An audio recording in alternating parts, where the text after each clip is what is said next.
오늘 본문 3장에서부터는 교회가 본격적으로 성장해가는 모습과 또 한 가지는 교회의 박해가 함께 시작되는 모습을 담고 있습니다.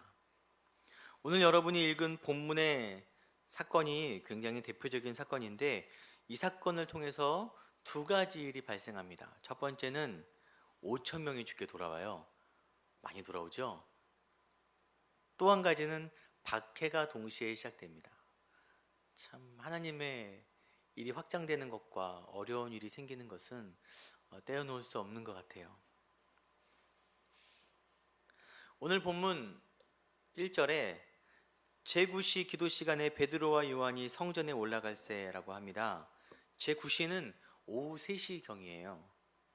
유대인들이 아침과 저녁에 하루 2번씩 정기적으로 드리는 제사 예배 행위가 있습니다. 타미드라고 하는데, 오전과 저녁, 오후, 아마 이 시간은 그 타미드, 정기적으로 유대인들이 제사 행위를 하는 그 시간일 거예요. 베드로와 요한도, 제자들도 이 시간을 맞춰서 성전에 올라가서 하나님께 기도를 드렸습니다. 여러분, 고넬료 아시죠? 사도행전 10장에 등장하는 고넬료는 이방인인데 예수를 믿는 경건한 그 이방인이라고 해요.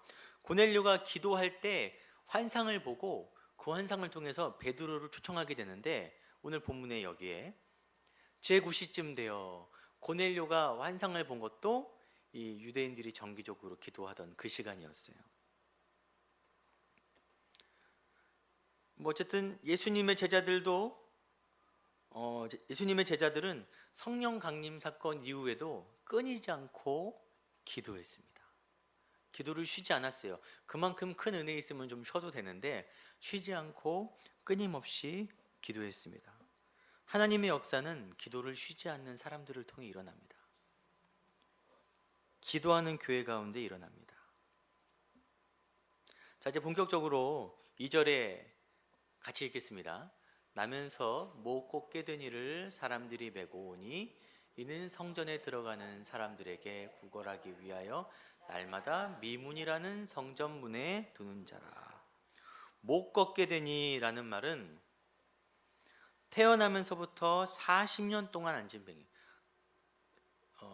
이 사람이 40세 정도 됐거든요. 40년 동안 앉은 병이에요. 누가는 의사라서 이 사람에 대해서 좀 더 입체적인 관점으로 보여줍니다.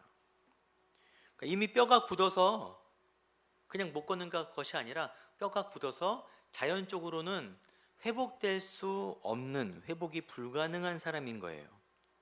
그리고 그는 날마다 성전 앞에서 구걸을 했는데, 그렇기 때문에 그곳에 출입하는 유대인들, 많은 사람들이 그 안진뱅이에 대해서, 그의 병에 대해서 자세히 알고 있었던 사람입니다. 여기서 성전 미문이 등장해요. 여러분, 미문 자체가 무슨 뜻이죠? 아름다운 문이죠. 네.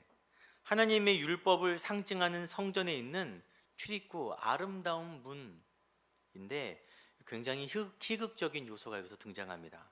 신명기 15장 4절에 내가 만일 내 하나님 여호와의 말씀만 듣고 내가 오늘 내게 내리는 그 명령을 다 지켜 행하면 내 하나님 여호와께서 내게 기업으로 주신 땅에서 내가 반드시 복을 받으리니 너희 중에 가난한 자가 없으리라.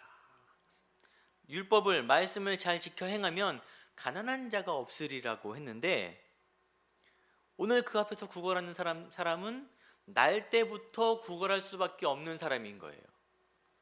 굉장히 모순적인 장면이죠. 그 율법을 상징하는 성전 앞에서, 그 아름다운 문 앞에서 날 때부터 어쩔 수 없이 구걸할 수밖에 없는 사람이 거기 앉아 있는 것입니다. 이 모습은 개인의 경제적인 모습뿐만이 아니라 그 시대가 영적으로 빈곤하다는 것을 보여주고 있어요. 그 시대에 율법을 지켜 행하는 것으로는 사람의 영혼을, 어떤 것을 잘 하는 것으로는 사람의 영혼을 회복시킬 수 없다라는 것을 단적으로 보여줍니다. 그래서 베드로는 그를 돈으로 도와주는 것이 아니라 다른 것으로 도와주죠. 4절 같이 읽겠습니다. 베드로가 요한과 더불어 주목하여 이르되 우리를 보라 하니 그랬어요. 주목하다라고 합니다. 베드로와 요한이 그 사람을 주목하여 본 거예요. 근데 원어에는 대라고 해서 그런데라는 의미예요. 그런데 베드로가 요한과 더불어 그를 주목한 거예요. 근데 해석할 때는 이렇게 번역할 때는 그런데가 빠졌습니다. 그러니까 원래 원어대로 하면은 베드로와 요한이 그를 주목한 것이 일반적이지 않은 사건인 거예요. 특별한 일인 것입니다. 아마 제자들도 성전에 주기적으로 갔겠죠. 근데 그 사람은 항상 그 자리에 있었어요. 뭐 처음부터 그를 눈여겨보다가 말을 건 건지 아니면 그날 따라서 그가 눈에 띄인 건지는 확실하지 않지만 일반적으로 이런 분들은 잘 눈에 보이지 않습니다. 우리가 일반 생활하면서도 어려우신 분들이 뭐 옆에 계신데도 잘 안 보여요. 뭐 폐지를 주우시는 분들이나 몸이 불편하신 분들이나 삶이 어려우신 분들이 그냥 옆에 있는데도 오랫동안 있다 보면 그냥 옆에 풍경처럼 보입니다. 그냥 아무런 감흥이 없이 지나가게 되는 거예요. 누군가를 돕는 것도 그를 주목할 수 있어야 됩니다. 그 사람들이 보여야 돼요. 교회에도 그런 사람들이 보여야 되고 성도님들도 그런 사람들이 보여야 합니다. 아마 베드로와 요한이 그를 주목하게 하신 분은 성령님이시겠죠. 여러분도 성령님께서 역사하셔서 그런 어려운 사람들, 다른 사람의 마음을 헤아릴 줄 아는 은혜의 역사가 일어나기를 바랍니다. 그런데 여기서 다시 한번 재조명해 볼 사람들이 있어요. 성경에 잘 주목되지 않는 사건인데 아까 다시 2절로 돌아갔을 때 사람들이 메고 오는 거예요. 매일마다 누군가 이 못 걷는 자를 항상 성전으로 데려다 준 사람들이 있었습니다.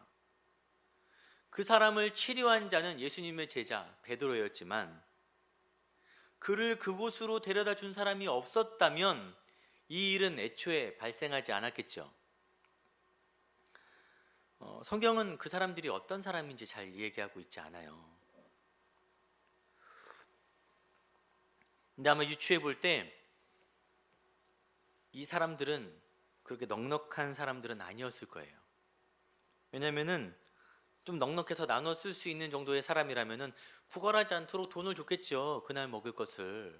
근데 넉넉하지 않았기 때문에 그를 데리고 그들이 할 수 있는 최선의 것 성전에 데려다가 앉혀주는 일을 하루 이틀이 아니라 계속해서 끊임없이 한 것입니다. 그들은 자신의 역량 안에서 할 수 있는 일들을 끊임없이 꾸준히 했습니다. 그가 치유됐을 때 가장 기뻐한 사람이 누굴까요? 본인 말고 아마 그 사람들 아니었을까요? 그를 매일매일 데려다 준 마음을 쓴 사람들. 저는 성경을 다시 읽으면서 이 사람들이 굉장히 값지게 보였어요. 멋있게 보였어요. 이름도 안 나오지만. 무엇이 넉넉해야만 남을 도울 수 있는 것은 아닙니다. 제가 이번 주에 사랑 나눔 키트를 이렇게 준비했어요. 사면서 좀 계면적이었어요. 저희가 개척교회잖아요. 이렇게 넉넉하지 않은데 준비하면서 좀 남을 좀 돕는 것이 남들 보기에 좀 이상해 보일 수도 있겠다라는 생각이 들었어요. 며칠 전에 저희 어머니가 얼마 전에 그 아들이 목회를 하니까 이제 개척교회를 하니까 마음이 쓰이셨는지 돈을 이렇게 얼마 보내주시면서 남들 도와주는 것도 좋은데 니네 개척교회인데 좀 너무 그러지 말아라 라고 말씀하셨어요. 그 말도 이해는 합니다.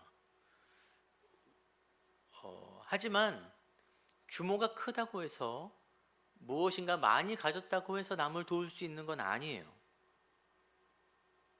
우리가 큰 일을 감당할 수는 없어도 우리가 할 수 있는 역량 별거 아닐 수 있지만 작은 것일 수 있지만 그것을 꾸준히 감당하는 것은 굉장히 중요합니다.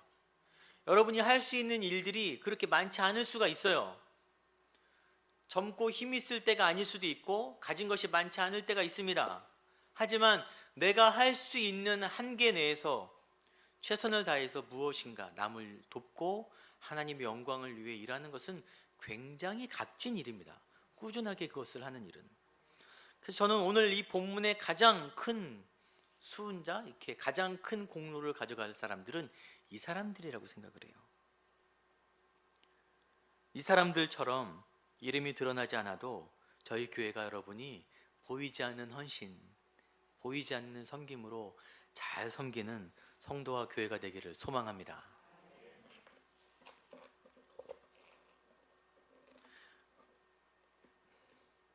(6절에) 베드로가 이르되, 너무 유명한 거니까 같이 읽겠습니다. 은과 금은 내게 없거니와 내게 있는 이것을 내게 주노니 나사렛 예수 그리스도의 이름으로 일어나 걸으라 하고. 너무나 유명한 성구죠. 은과 금 내게 없으나. 네. 이것은 나면서부터 못 걷는 그에게 가장 필요한 것이 지금 무엇인지 선언하는 거예요. 또한 영적으로 고갈된 이스라엘을 향한 메시지입니다. 은과 금이 중요한 것이 아니라 너희에게 더 중요한 것이 있다. 근데 왜 베드로가 은과 금이라 그럴까요? 누가 그 가난한 사람들에게 은과 금을 주겠어요? 그냥 동전 한 입 주는 거죠. 지금 이 사람은 매일 성전 미문 앞에 앉아 있습니다. 여러분, 요세푸스의 그 미문을 이렇게 표현하고 있어요. 은으로 도금되고 금으로 장식한 성문들보다 훨씬 더 진귀한 성문이다. 20몇 미터 정도 되는 아주 큰 은과 금보다 더 멋진 성문이 그곳에 있는 거예요. 또 그리고 여러분, 성전 안에는 제사 드리기 위한 각종 금으로 만든, 은으로 만든 기구들이 가득했어요. 그 앞에 쭈그려 앉아서 엎드려서 매일매일 구걸하는 그의 마음이 어땠을까요? 그 화려한 성전을 바라보는 그의 마음은 한편으로는 원망도 있었을 거예요. 저렇게 화려한데 나도 좀 도와주지 라는 마음이 왜 없겠습니까? 지금 그 모습을 비꼬는 거예요. 지금 그 세태를 베드로가 지적하고 있는 것입니다. 그 많은 것을 쌓아두고도 어려운 이들을 돕지 않는, 그에 반해 베드로는 돈은 없었어요. 가진 것이 진짜 없었어요. 그러나 베드로는 그에게 더 중요한 것, 내가 바라는 그런 것보다 더 중요한 것이 있는데 그것은 바로 나사렛 예수다 라고 말하고 있는 거예요. 너에게 가장 필요한 것은 돈보다 이것이다 라는 거예요.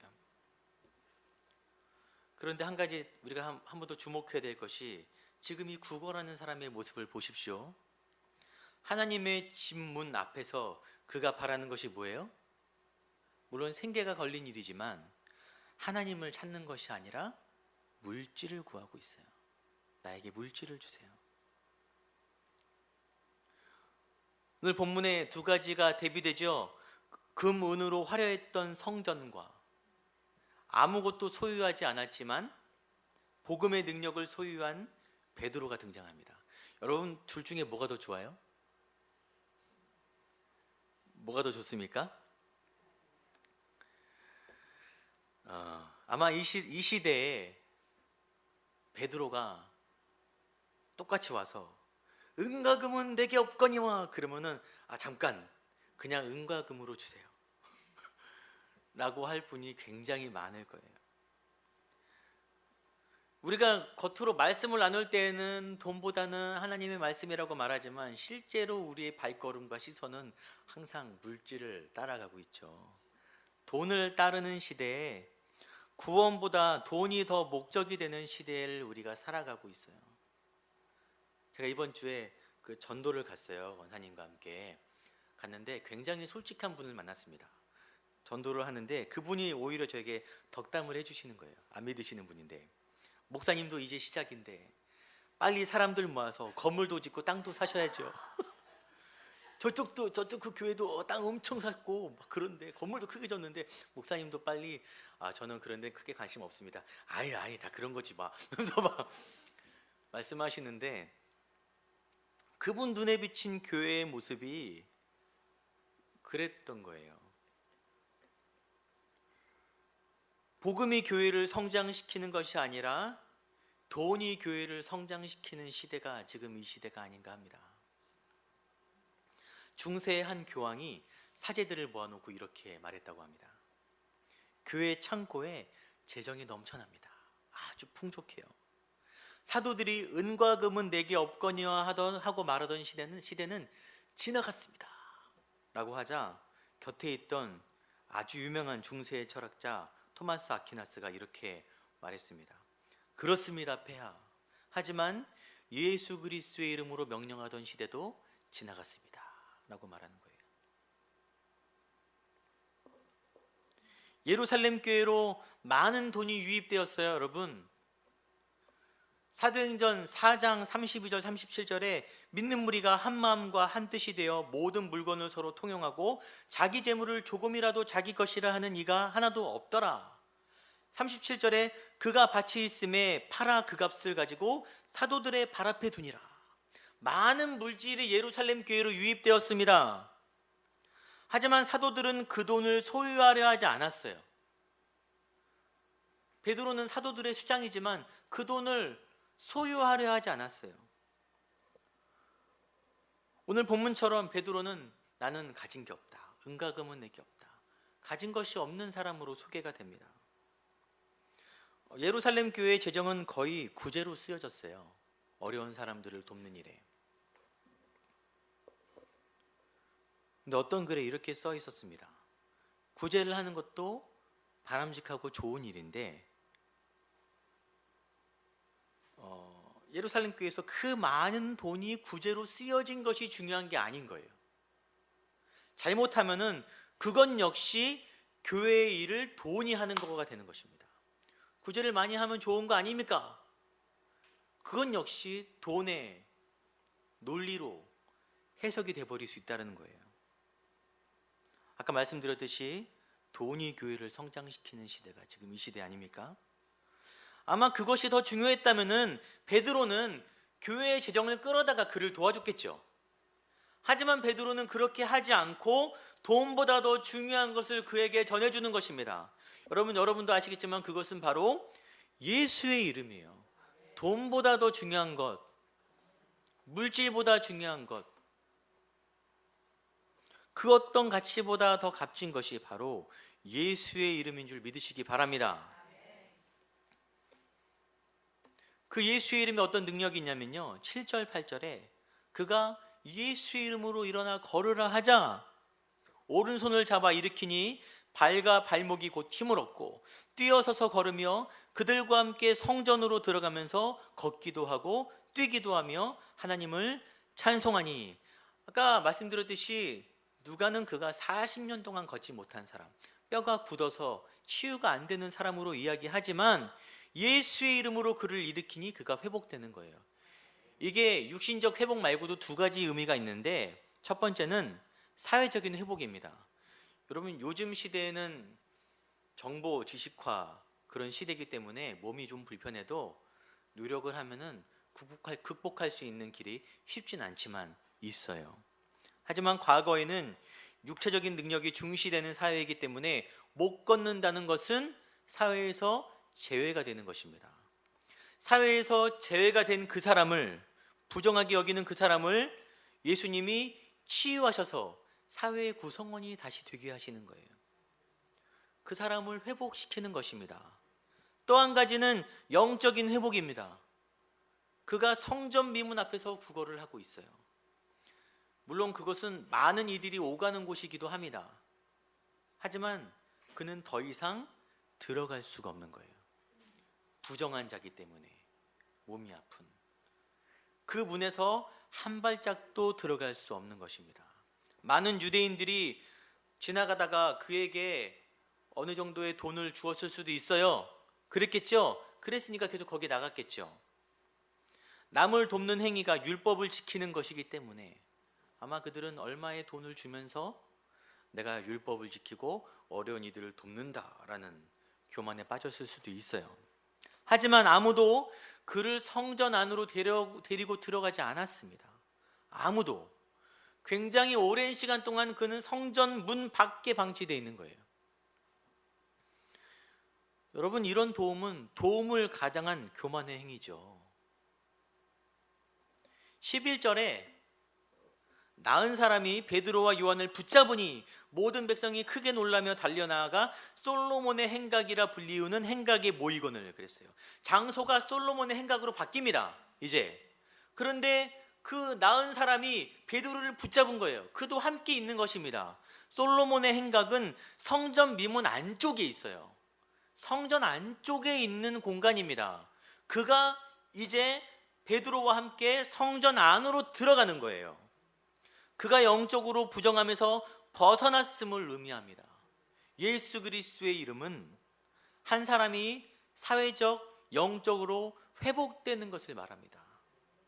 이것이 우리가 소유한 예수의 능력이에요. 9절에 모든 백성이 그 걷는 것과 하나님을 찬송함을 보고 그랬어요. 이전까지는 성전 앞에서 물질을 구하며 구걸하던 그가 예수의 이름으로 회복된 후에는 예수의 복음 앞에 성전에서 해야 될 일이 무엇인지 바로 깨닫는 것입니다. 그것은 바로 하나님을 찬송하는 거예요. 하나님을 찾는 것입니다. 또한 자신이 만난 예수님을 사람들에게 증거했겠죠. 그의 삶이 변한 것입니다. 여러분, 이런 사역은 물질로는 불가능합니다. 다른 어떤 기술로는 가능하지 않아요. 오직 성령의 능력과 그 성령이 비추시는 복음으로 가능한 것입니다. 교회는 이런 복음을 의지해야 돼요. 이런 말씀을 의지해야지 다른 것을 의지하면 안 됩니다.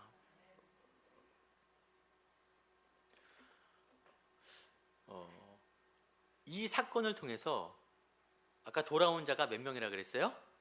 5천 명. 남자만 5천 명. 예, 몇만 명이겠죠? 이것을 볼 때마다 왠지 가슴이 좀 두근거리죠. 예. 저도 가끔 엉뚱한 상상을 자주 합니다. 저희 교회가 예배를 드리는데 만약에 아프신 분이 왔어요. 그런데 교회가 기도하다가 그분이 나을지어다 했는데 나으면 교회가 엄청 부흥하겠지? 이런 헛된 생각을 합니다. 네, 이런 얄팍한 생각을 해요. 또 한편으로는 나을지어다 했는데 안 나면 어떡하지? 라는 얄팍한 생각도 합니다. 저희가 사도행전을 통해서 계속 이야기하고 있는 것이 있는데, 은사의 역사, 그런 성령의 역사는 이 시대에도 지금도 일어나죠. 성령 시대입니다. 예수님 오시기 전까지 지금은 성령 시대예요. 성령의 역사가 자연스럽게 일어납니다. 하지만 그 은사의 목적은 오직 복음을 위해서 있는 거예요. 복음을 증거하기 위해서. 이것이 바뀌면 안 되는 것입니다. 그런데 저희가 요리를 하잖아요. 전 요리를 잘하진 않지만 요리를 할 때 대부분 처음에는 강한 불에 팔팔 끓이죠. 그러다가 나중에 어떻게 하죠? 우리 주부분들 잘 아시니까 불을 줄여서 살살 졸입니다. 이제 물론 안 그런 것도 있지만 성령의 역사도 존재하지만 아무 때나 강력하게 역사하는 건 아니에요. 아무 때나 막 병든 사람 낫고 귀신 쫓아내고 은사 받고 아무 때나 그러는 것은 아닙니다. 당시 초대교회는 복음이 빠르게 확산되며 자리를 잡아야 할 타이밍이었어요. 성령이 강하게 역사했습니다. 은사와 이적들이 제자들이 증거하는 말씀의 증거가 되어서 그것이 확산되는데 기폭제 역할을 하는 거예요. 지금도 그래야 하는가? 이 시대에도 그래야 하는가? 그런 능력을 행해야 참된 교회고 능력 있는 목회자인가? 라는 생각을 하는 거예요. 제가 이것을 저는 문까지만 공식화시켜 봤습니다. 자, 예수의 이름으로 이적을 행했어요. 오늘 본문에 그러자 믿는 자들이 늘어났어요. ABC를 했을 때 여기서 시대가 바뀌어도 변하지 않는 부분이 있어요.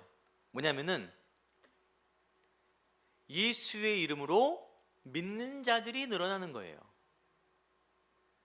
B는 예수의 이름으로, 거기서 B에 해당하는 것은 저는 유동성이 상대적이라고, 그러니까 뭘까? 절대적이지 않고 상대적이라 생각을 합니다.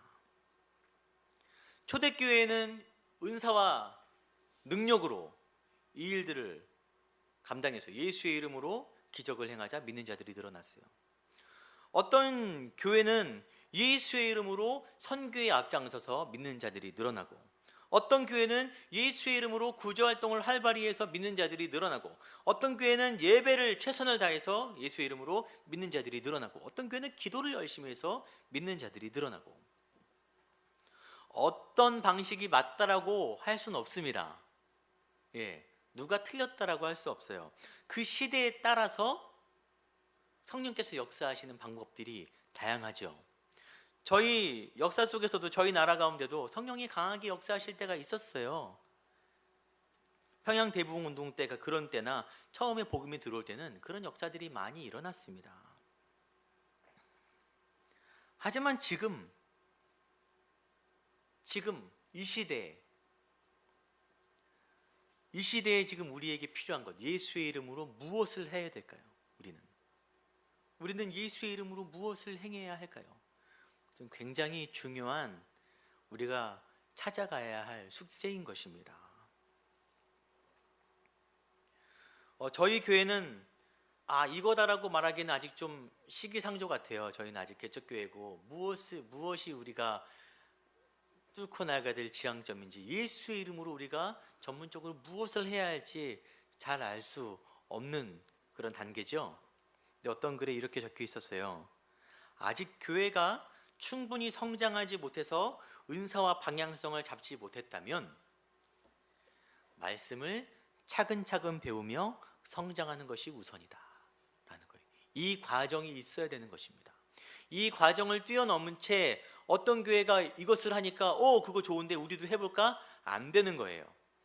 이 시대에 그런 기적들이 일어나는데 우리도 그런 것들을 구해볼까? 안 되는 것입니다. 말씀 위에 차근차근 세워지지 않으면, 초대교회도 예루살렘 교회도 가장 중요한 사역은 말씀 사역이었다고 제가 지난주에 말씀드렸어요. 말씀으로 굳건하게 세워지지 않으면 어떤 것을 해도 물론 처음에 잘 될 수 있겠지만 그 뜻이 변질되고 하나님의 뜻과 어긋날 수 있는 것입니다. 저희가 지금 할 것은 말씀을 잘 배우고 그 말씀 위에 나의 신앙생활을 다시 한번 다잡는 거예요. 신앙생활을 오래 하셨죠? 말씀 많이 들으셨죠? 그래도 여러분, 처음의 마음으로 다시 한번 나의 신앙을 말씀 위에 세워야 합니다. 그렇게 세워갈 때 저희 교회 가운데 하나님의 뜻을 보여주실 거라 생각합니다. 여러분, 진리가 흔들리고 혼란스러운 시대예요. 이 교회가 말씀 위에 잘 성장해서 이 오남 지역에, 이 시대에 가장 필요한 교회가 되길 바랍니다. 저희 교회뿐만이 아니라 이 땅에 있는 교회들이 이 시대에 가장 필요한 교회가 되어서 다른 것들을 바라보는 것이 아니라 예수의 이름으로 각자가 할 수 있는 일을 최선을 다해서 믿는 자들이 늘어나게 하는 역사가 이 지역에 일어나길 바라요. 제가 항상 말씀드리잖아요. 저희 교회뿐만이 아니라 모든 교회들이 그렇게 되기를 소망합니다.